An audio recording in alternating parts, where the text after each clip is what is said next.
FM রেইনবোতে। Hello doctor. 8:30 ঘর পেরিয়ে গেছে, 8টা বেজে ঠিক 34 মিনিট, তাই এই মুহূর্তে সময় হয়ে গিয়েছে হ্যালো ডক্টরের। তবে হ্যালো ডক্টর আজকে শুরু করার আগে জানিয়ে রাখি যে আগামীকাল অলরেডি বলে দিয়েছি যে আগামীকাল 2 এপ্রিল বিশ্ব অটিজম সচেতনতা দিবস। প্রতি বছর আগামীকাল অর্থাৎ 2 এপ্রিল এই দিনটি পালন করা হয় বিশ্ব অটিজম সচেতনতা দিবস হিসেবে। সেই নিয়েই আজ এবং আগামীকাল আমরা একটু এই যে অটিজম যে ডিসঅর্ডারটা রয়েছে সেটা নিয়ে একটু কথা বলার জন্য মানুষকে সচেতন করার চেষ্টা করছি থ্রু আওয়ার মিডিয়া।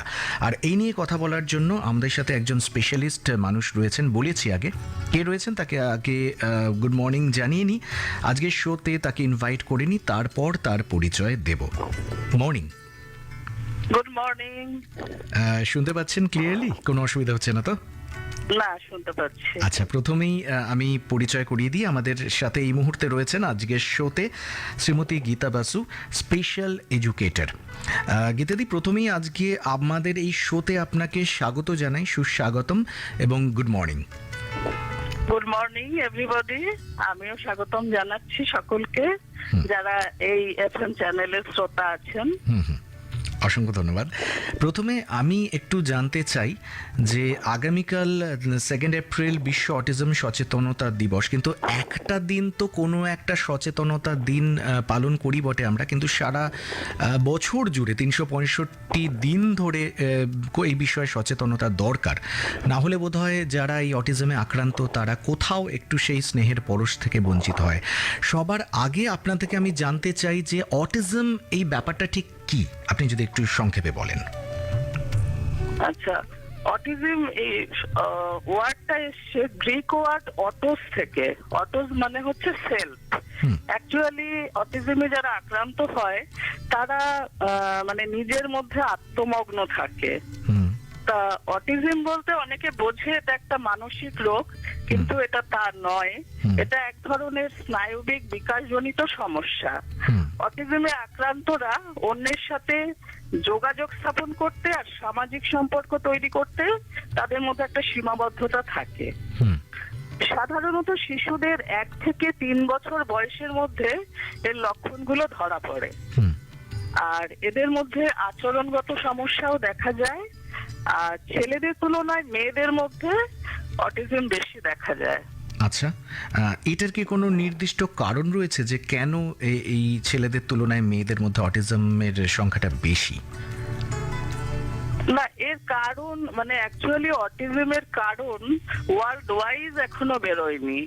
যেহেতু মানে একই বয়সের 5টা কি 10টা বাচ্চার মধ্যে ওদের সিমটম গুলো একই রকম থাকে না, বৈশিষ্ট্য প্রত্যেকের আলাদা, ইন্ডিভিজুয়াল নিডস আলাদা। সেই জন্য এখনো এটা নিয়ে রিসার্চ চলছে। এখনো এটার কোনো মানে যথাযথ কজ বেরোয়নি। বেশ, তবে বলুন। অনেকগুলো কজকে আমরা ধরতে পারি। অনেকে বলেন যে এটা একটা জেনেটিক ডিসঅর্ডার, তারপরে age of the parent at the time of pregnancy, অনেকে বলেন কমপ্লিকেশন অফ বার্থ, স্ট্রেস, আমাদের অ্যাটমসফিয়ার বা এনভায়রনমেন্টাল কজ, এইভাবে অনেকে এটাকে এক্সপ্লেন করে। আচ্ছা দিদি, আমার একটা প্রশ্ন আছে। আপনি একটু আগেই বললেন যে 1 থেকে 3 বছর বয়সে এই ব্যাপারটা প্রকট হয় বা বোঝা যায়। তো যদি আর্লি ডিটেকশন হয় এবং তার জন্য যে প্রয়োজনীয় যে থেরাপি সেগুলো যদি আমরা ফলো করি, সেক্ষেত্রে কি কিছুটা হলেও উন্নতি করা সম্ভব অটিজমে আক্রান্ত শিশুদের ক্ষেত্রে? যত আর্লি ডিটেক্টেড হবে তত তাকে থেরাপিটা তাড়াতাড়ি আমরা দিতে পারবো এবং তাকে আমরা মেইন স্ট্রিম সোসাইটিতে কিছুটা হলেও এগিয়ে নিয়ে যেতে পারবো। একদম একদম। আমার আরেকটা প্রশ্ন আছে যেটা মনে হয় যে আচ্ছা, অটিজম আক্রান্ত যারা তাদের জন্য কি স্পেশাল স্কুলিং এর প্রয়োজন আছে, নাকি নর্মাল স্কুল যেগুলো সাধারণ স্টুডেন্টরা যেসব স্কুলে যায় সেই সব স্কুলে থেকেই তারাও আর 5টি বাচ্চার সাথে একই সাথে শিক্ষা ব্যবস্থার সাথে যুক্ত হতে পারে? আপনার কি মতামত? আমার আমার মতামত হচ্ছে, দেখুন এটা হচ্ছে একটা অ্যাকসেপ্টেন্সের ব্যাপার। হুম তো ক্লাসের আর মানে আমাদের যা রেশিও স্কুলগুলোতে, হুম। তাতে যদি 40টা বাচ্চার মধ্যে 2টো বাচ্চা অটিস্টিক থাকে, হুম। এবং সেক্ষেত্রে যদি কোনো শ্যাডো টিচার বা হুম। স্পেশাল এডুকেটর রেখে হুম। তাদের পাশে রাখা যায়, হুম কারণ ওদের কনফিডেন্স লেভেলটা খুব বিলো থাকে, হুম, হুম। পারলেও ভাবে যে আমি পারছি না। হুম হুম তো এইভাবে যদি এগিয়ে নিয়ে যাওয়া যায়, তারা অবশ্যই সাকসেসফুলি রান করতে পারবে। কিন্তু আমাদের দেশে স্পেশাল এডুকেটরের সংখ্যাও ভীষণ কম, হুম। আর এইভাবে প্রোভাইড করাও হয় না, ঠিক যার জন্য স্পেশাল স্কুলে ওরা চলে আসছে। ঠিক ঠিক। আর আরেকটা ব্যাপার বোধ হয় সচেতনতার অভাব, মানে আমরা অনেকেই তথাকথিত এই অটিজমে আক্রান্ত শিশুদের একটু সমাজ থেকে দূরে সরিয়ে দেওয়ার চেষ্টা করি, কিন্তু তারাও যে আমাদেরই মতন সাধারণ মানুষের মতন, তারাও যে অসাধারণ, মানে সাধারণের মধ্যেও অসাধারণ, সেটা আমরা কোথাও বোধ হয় ভেবে দেখি না, যার জন্য প্রবলেমটা হয়। আপনাকে জিজ্ঞেস করব যে আপনি তো একজন স্পেশাল এডুকেটর, আপনি অটিজম আক্রান্ত শিশুদের আপনি শিক্ষা দেন।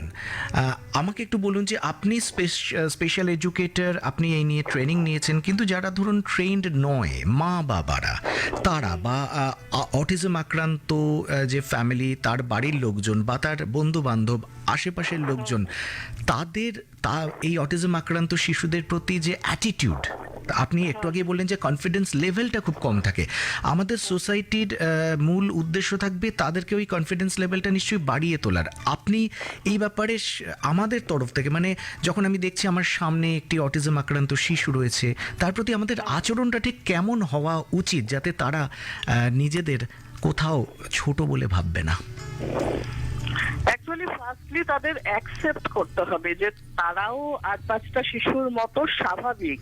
কখনোই আমরা ভাববো না ওরা স্পেশাল নিড, তো ওদেরও একটা নিডস আছে, সেই নিডসটা আমাকে বুঝতে হবে, কেউ কি চাইছে। তো সেইটা যদি আমি বুঝতে পারি এবং সেই অনুযায়ী আমি ওর নিডসটা ফুলফিল করার চেষ্টা করি ওর মতো করে, তাহলে মনে হয় ও অনেকটাই এগিয়ে নিয়ে যেতে পারবে। আর অটিস্টিক বাচ্চাদের যেহেতু ফিজিক্যাল অ্যাপিয়ারেন্সে কিছু বোঝা যায় না, মানে ওদের কোনো ফিজিক্যালি দেখে বোঝা যায় না যে ওর সমস্যা আছে, যতক্ষণ না ওর মানে ক্যারেক্টারিস্টিক্স গুলো শো করে।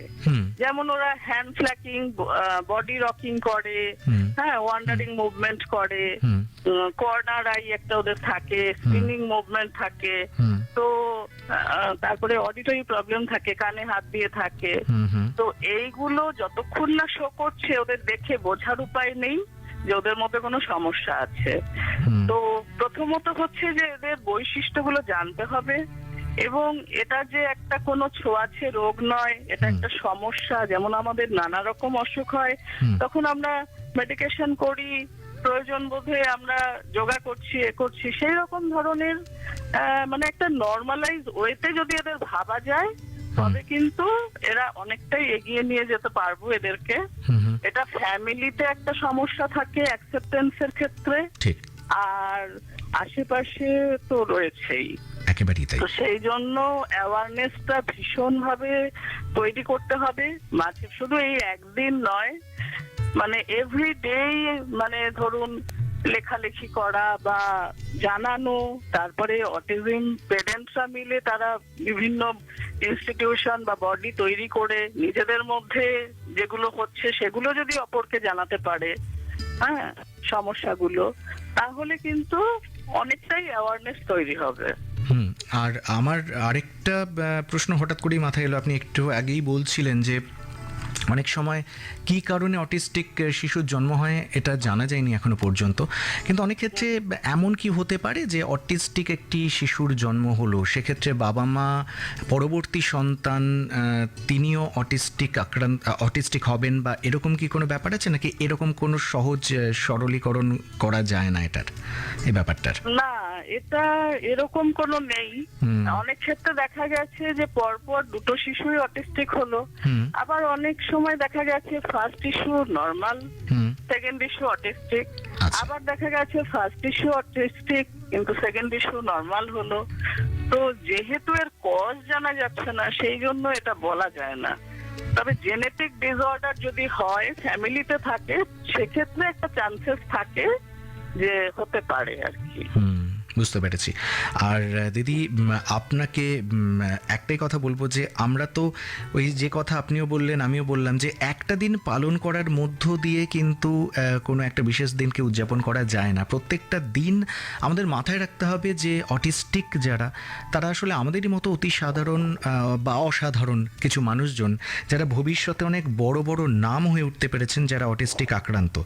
যেমন মানে অ্যালিস ইন দ্য ওয়ান্ডারল্যান্ড খ্যাত লুই ক্যারল, তার কথা বলতে পারি, Charles Darwin, Hans Andersen, Albert Einstein, Michelangelo, এরা কিন্তু অটিস্টিক ছিলেন। কিন্তু দেখুন আজকে এরা কিন্তু সারা বিশ্বে অসাধারণ হিসেবেই পরিচিত।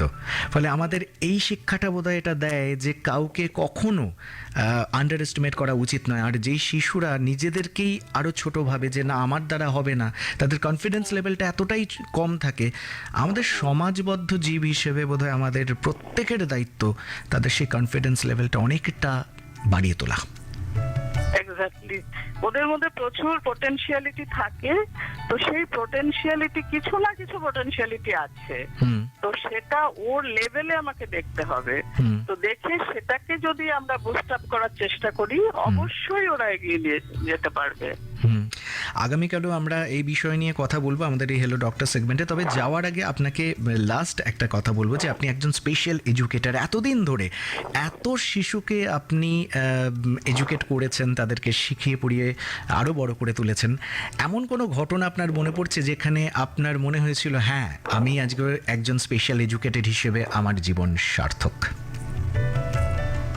এরকম ঘটনা তো মনেই পড়ে। ধরুন আমি 19 বছর আছি, 15 বছর আগে হয়তো স্কুল থেকে সে চলে গেছে, হ্যাঁ, তো কোথাও দেখা হয়েছে, এবার ওর মা জিজ্ঞেস করছে চিনতে পারছো, বলছে হ্যাঁ এটা তো গীতা আন্টি, মনোবিকাশে ছিল। তখন ভীষণ ভাবে সত্যি বুকটা ভরে ওঠে। হয়তো আমার পাশের মানুষটিও আমাকে অনেক সময় আউট অফ সাইট হলে ভুলে যাবে, কিন্তু এরা কিন্তু মনে রাখে, একদম মনে রাখে। ঠিক ঠিক ঠিক। আসলে মানুষকে মনের দিক থেকে বিচার করা উচিত, বাইরের তার কেমন দেখতে, সে সাদা না কালো, লম্বা না বেটে, এই দিয়ে জাজ না করে মানুষটা কেমন, মনুষ্যত্ব বোধ মানুষের, সেটাই তো মানুষের সবচেয়ে বড় পরিচয়। খুব ভালো লাগলো আপনি এই যে মহৎ কাজ করছেন, সেই কাজ আরো এগিয়ে নিয়ে যান। ভবিষ্যতের জন্য অনেক অনেক অনেক শুভেচ্ছা রইল, অনেক প্রণাম জানাই আমাদের তরফ থেকে। আর আজকের শোতে আপনি এতটা সময় দিলেন, অসংখ্য ধন্যবাদ। এই সুযোগ পাওয়ার জন্য আমিও নিজেকে ধন্য মনে করছি। ঠিক আছে, thank you. Okay, thank you so much. আমাদের সাথে এতক্ষণ ছিলেন special educator Gita Basu. Actually আগামীকাল 2রা এপ্রিল বিশ্ব অটিজম সচেতনতা দিবস। প্রতি বছর এই দিনটি পালন করা হয়। আজকে যদিও 1লা এপ্রিল, কিন্তু আমরা ঠিক করলাম যে এরকম একটা বিষয় নিয়ে কথা বলতে একদিন যথেষ্ট নয়, তাই আজ এবং আগামীকাল এই 2 দিন ধরে আমরা অটিজম নিয়ে বিভিন্ন কথা বলবো। আজকে আমাদের সাথে ছিলেন, এই বিষয় নিয়ে কথা বললেন হ্যালো ডক্টর সেগমেন্টে Gita Basu, special educator. Segment is Hello Doctor and the name of the show is নমস্কার কলকাতা। সাথে আছি আমি সোমক। Hello doctor. ডক্টর আপনি শুনছেন নমস্কার কলকাতা, শুধুমাত্র 1